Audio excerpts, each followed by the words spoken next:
All right, everyone, welcome back to the channel. As I have some new content for you guys, we will be giving a mid-season report on the Nebraska Cornhuskers. Where do they stand right now? I will be giving you all a recruiting update. My 3 stars of the season thus far this way through the season. I'll be giving you guys some key stats, which I think kind of defines this team, and I will be predicting the road ahead for this Nebraska Cornhuskers team. I have multiple of these videos ready to go. One's on Ohio State, one's on Indiana. So you guys do not want to miss those ones and other teams down the line. I don't want to spoil everything for you guys at this time, but all the more reason to subscribe and turn on notifications to the channel. Subscribing is the best way to support the channel right now as it keeps growing from about 270 subscribers at the moment of recording, hopefully all the way up to 1,000, which is the main goal. All right, let's dive right into this Nebraska in-season breakdown. All right, so we'll start off the video by talking about Nebraska's recruiting class. As you can see on your screen right now, we have the recruiting class stats. These are all according to On3 because I like On3. Nothing for or against 24/7 Sports. I just like On3. On3 has Nebraska at 20 total commits right now, 5 4-stars, 15 3-stars. I don't quite get a couple of their rankings. We'll get into players a little bit later on in a minute, but players like Jamarian Parker, Bryson Weber, Sean Hammerbeck could also be 4-stars as well. I'm not going to be too picky about it, though. They're the 24th overall class, so again, another top 25 class if this stays the course. They're 7th in the Big Ten, just how they were last year. No change to that. And their class score is 88.44 composite. That's a little bit down from last year's, which was a 89.61 composite class score, but you really don't have to worry about that too much. They only dropped by a point, 1.17 on that, so you really don't have to worry about that too much. This class was meant to be a smaller class. Last year's class was a lot bigger, and you can say that this was still a very successful class thus far because of the fact that they met last year's numbers. They were the 24th ranked team nationally last year. They were the 7th ranked Big Ten team last year, and they had bigger names with more points. Obviously, you had Dylan Raiola. So this class really is a bit undervalued by national media, in my opinion. And I think that it's a very good class thus far. We're going to be talking about some players here in a minute, but overall, a really good class. Okay, so now getting down to the nuts and bolts of this class, you can see I have some 4-stars up there. I really like quarterback TJ Lateef for the Cornhuskers. He really reminds me of a guy like Adrian Martinez. He was very highly ranked. On3 was not kind to him, made him a 3-star, put him back up to a 4-star. I think he's a very good dual threat quarterback. Linebacker Christian Jones is the #1 player in the state of Nebraska, and it's always good that Nebraska keeps in-state talent. That's what Matt Rhule wants to be known for. And on top of that, Christian Jones is a very good linebacker. He's the highest rated player, according to On3, on this recruiting board thus far. Defensive lineman Malcolm Simpson, also a very good player. Isaiah Mosey, they flipped from Oregon because, chiefly, his dad joined the coaching staff. Defensive lineman Cade Pietrzak, sorry, I probably butchered that name. #1 player in the state of North Dakota. They are establishing a pipeline in North Dakota. That's the second year in a row they've grabbed the #1 player from North Dakota. So that rounds out the 4-stars. Now, I really want to highlight Jamarian Parker. He's a very good player from Missouri. He's racked up tons of yards. He looks like Amir Abdullah when you watch him on tape. He's a extremely good player, and some other players I didn't put up there that I think could also be very high impact players coming in as freshmen that really are more 4-star types. Guys like Bryson Weber, the 3-star corner from Texas, the interior offensive lineman Sean Hammerbeck. Maybe not immediately, but he has some very high end talent. And fellow interior offensive lineman Houston Kahana Torres from Hawaii. Both of these interior offensive linemen are really good players, really big, physical players that are really good. And the rest of this class really isn't that impressive. You can talk about a guy like Jeremiah Jones or Juju Marks that they just flipped. But to be honest, the rest of this class really is kind of underwhelming. A lot of players from the state of Nebraska that will help round out the depth in upcoming teams. And you can see there's some potential commits that I have. 4-star tight end Chase Lofton. He is the number 2 player in the state of Nebraska, and he has been committed to Florida State for a while. Obviously, things at Florida State have been going terribly bad, and Chase Lofton recently booked a visit for Nebraska for this UCLA game. What that means is that he is 100% not set on Florida State. Florida State, I think, has only won one game. Florida State is not a good team. He wants to go to a team that has the potential to make him, number one, a pro, and number two, win him some games. And Nebraska is an on the rise program, so I can see why Chase Lofton would want to go back to Nebraska for a visit. I think that he is the most likely candidate out of the 4 that I have listed to commit to the Huskers here soon and flip his commitment. Now, the one guy that I do not think that they'll get out of this list, but definitely still a possibility, is the 4-star linebacker Dawson Merritt. He's rated a 95. He's very close to a 5-star linebacker. He's committed to Alabama, though, but with Alabama's recent struggles, he has been a little bit on edge from rumors circling. His dad works for the Kansas City Chiefs, very close with the Huskers and Matt Rule. And Dawson Merritt, I think that his recruitment is far from over, and we could see a late cycle flip from the Alabama Crimson Tide to the Nebraska Cornhuskers. It's just something to keep an eye out on. I've been keeping my tabs on him, and he obviously is a flat out stud. He's rated very highly from On3 and from all the recruiting sites. He's a gem player that Nebraska, if they really want to make this class great, is going to have to flip. And, that's the type of player that can vault them into the top 20 and make this class a little bit more nationally relevant.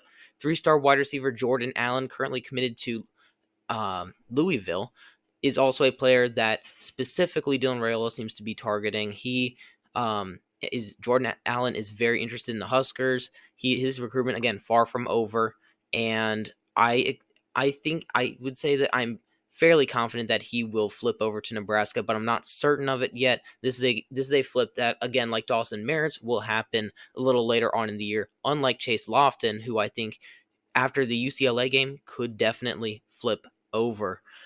3-star defensive lineman Kamori Moore just decommitted from Oklahoma, and he is heavily favored to go to the Huskers. On3 has it at a 95% chance that he will go to the Huskers after he opened his recruiting back up and decommitted from Oklahoma.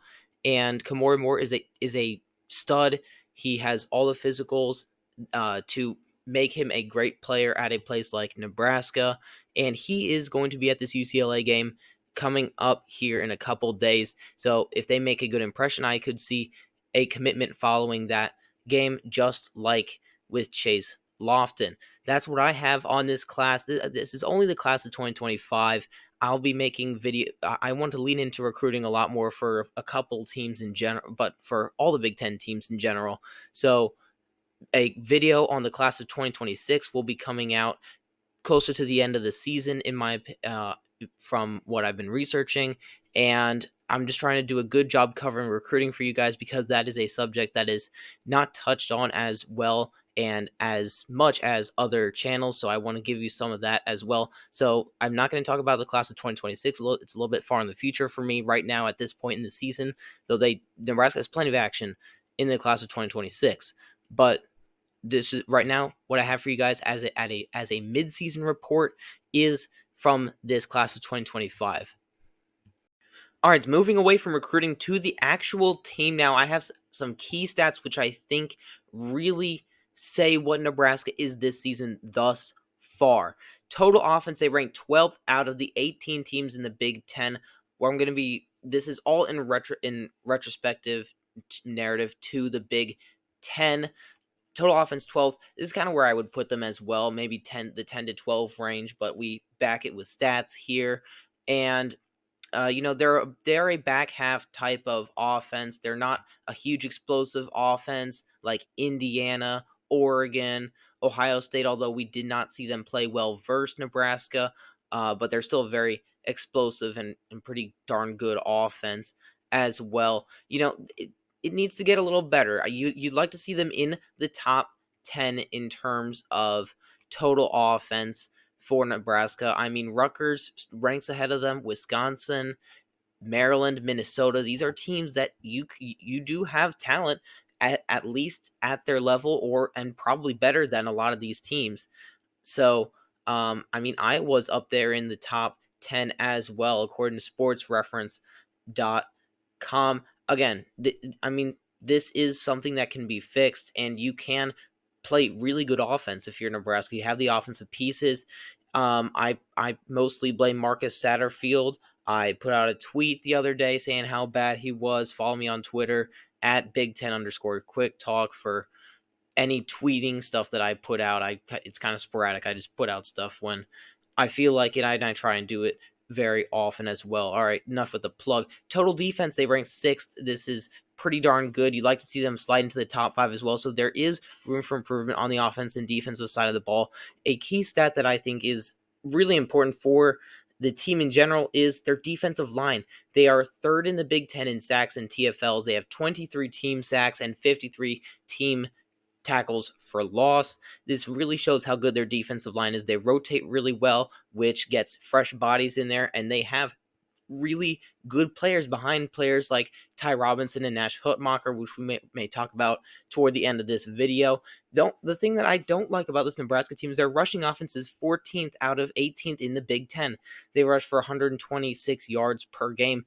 And that may seem like a lot, but in the Big Ten, you need to be rushing for at least 150 yards per game, in my opinion, to really be a good team. Excuse me. Sorry, getting over a case of bronchitis. So if I stop in the video at all to clear my throat or whatever, I'm very sorry for that. But back to the video, this Nebraska team could do a lot better. They have 4 good running backs, in my opinion. Dante Dowdell has been very good. Emmett Johnson, I think they need to play a little bit more. Ramir Johnson and Gabe Irvin are also very competent on the back end. This team has a good rushing identity. They need to lean into it a little bit more and maybe scheme up better runs. Again, back to Marcus Satterfield. I don't like a lot of his running play calls. They could do a lot more with it. They could probably run Dylan Raiola a little bit more. I get it. They're trying to protect him, but this is just what I see. And if you want to win the Big Ten, I think you have to average at least 25 yards more at least. It would be very optimal if they could rush for 175 per game. I know it's asking a lot. You have some good defenses coming up, but this is what I think about this Nebraska team. And if they want to win more, they have to rush more and, rank in the 12 to 8 range, let's say, in rushing offense in order for them to win more games than just 6. Before we get on to my 3 stars of the season thus far for the Nebraska Cornhuskers, I just want you guys to please subscribe to the channel. It really does help out when y'all do that. It's not that hard. All you do is press the subscribe button. Comment if you feel like it. I love seeing comments. I always interact with the commenters down below as much as I can. And share the channel with a couple friends. Share it on your social media platforms. I love doing this. I want to keep doing this, but I can't unless I have your support. So if you like what you see here and you want me to continue to produce more content with your favorite team, by the way, drop your favorite team in the comments down below if you feel so inclined as well. And, I'm just appreciative for what I have right now, and I just want us to keep getting bigger and growing as a family. I've been on multiple live shows, and I love the college football community here on YouTube and on Twitter and everywhere else where I'm at. I just want to keep growing the channel, and I can't do that without you guys. So, all right, that's it for my 1-minute plug. Let's get back to the video.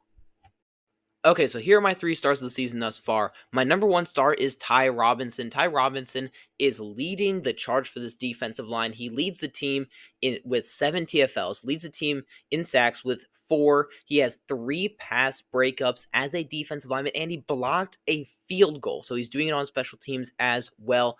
The 7 TFLs and 4 sacks, though, really, he has been dominant in games where they needed him to shine out the most. I'm looking at the Colorado game. I'm looking at this past weekend versus Ohio State. He has shined. He has played some of his best ball in the brightest lights, and he is a leader on this team. He is a physical specimen, 6'6", over 300 pounds.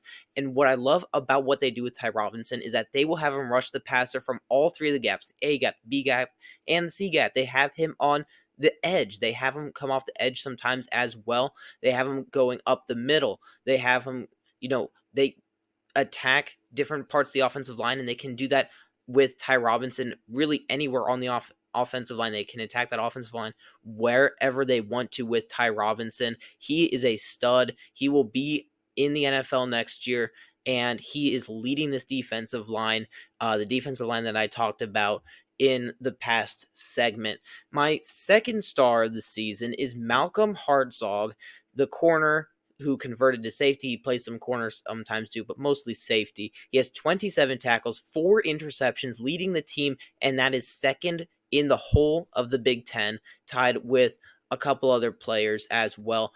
And he has 3 pass breakups. He has been really good since going to safety. He's good on special teams. He gets a lot of hate from Nebraska people that I just frankly don't understand. Yes, he does bust a coverage now, maybe once or twice, but he has been really good for this Nebraska team. And without him, I don't think that they would be as good on the defensive side of the ball. I considered a couple other people. Isaac Gifford was one of them. Isaac Gifford, very good player. John Bullock has been great for the Huskers. I actually love him. He might be one of my favorite players on this defense as a whole. Just the way he hits, hard-nosed football player. I think he's really good. But Malcolm Hartzog, man, those 4 interceptions especially, second in the Big Ten. I think that he's great. And then Dylan Raiola gets my 3rd star of the season. Not stat-wise, there's not a whole lot to write home about on the offense, but Dylan Raiola's been good. I mean, like I said in the preseason, and like a lot of people said in the preseason, if they can get halfway decent quarterback play, they can win a lot of games.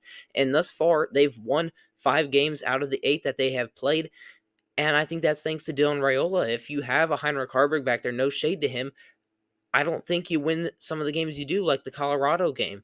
I mean, Dylan Raiola was excellent in that game. He has thrown for 1,744 passing yards. He has 9 touchdowns, a 66 completion percentage, and he averages 7 yards per throw. And what I like about his game is that it is constantly evolving too. He has over time learned to run a little bit. I mean, we saw that in the Ohio State game. He has learned to run the ball, and he was very effective at it when he ran the ball. Again, I hate this Patrick Mahomes glaze that we give him, but he is like Patrick Mahomes in the way that he just chooses not to run. He is always looking downfield. He's always looking to pass the ball for 15 plus yards when a play breaks down. Whereas he could probably run for at least 10 yards on some of those plays that he does end up throwing away because, whatever, he wants to protect the ball, and I get that. But if he can run the ball a little bit more and add that a little bit to his game, make them respect his running ability a little bit more, that's going to, in turn, open up more passing opportunities downfield when plays break down and whatnot. I'm yapping now, but I think you guys get what I'm trying to say. Dylan Raiola, his game will continue to grow. He has missed some throws. Do not get me wrong. He has missed some throws, but he has been far and away better than what they had last year at the quarterback position, and really has maintained. For a true freshman to have the leadership qualities that he has is really impressive to me. Okay, last segment on the video. This is probably the segment that you guys want to see the most. My prediction for the road ahead. They have UCLA in a couple days here. FPI gives Nebraska a 68% chance of winning flat. They travel to USC. They have an 18% chance of winning that rounding. And then versus Wisconsin, they have a 44% chance of winning. And at Iowa, they have a 30% chance of winning. FPI is usually pretty accurate when it comes all things considered. When it comes to just wins and losses, they are pretty accurate. I think that's been proven time and time again. Just wanted to throw those out there.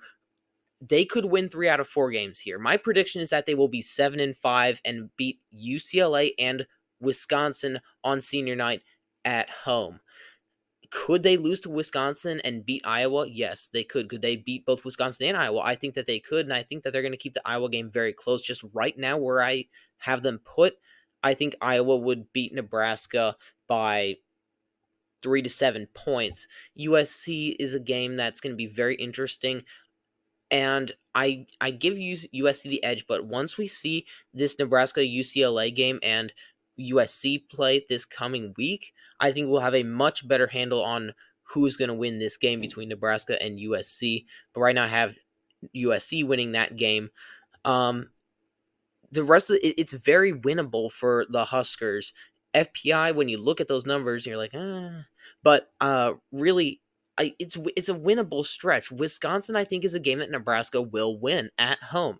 I really like their chances of winning there. At Iowa, I've always had Nebraska being very close with Iowa in this game. I've gone back and forth throughout the season on whether I think Iowa or Nebraska will win this game. I would like to think that Nebraska wins this game, but uh, what I'm saying here is that it's very winnable. And if they beat Wisconsin and they are motivated enough to get to 8 wins, they will do it, in my opinion. Especially if they beat Wisconsin by one score, let's say, and that they have the confidence that they can win one score games because that's the problem right now. Then I can really see them doing that. All right, thank you guys so much for watching, folks. Do what I told you to do, subscribe, all that stuff, and I will see you guys in the next one.